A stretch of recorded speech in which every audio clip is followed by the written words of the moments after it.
I have three birds that I call my children. I call myself honestly the worst father of all time because here's the thing, I never go downstairs to see them.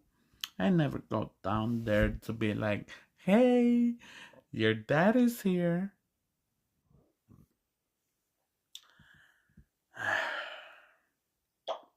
Yeah, yeah.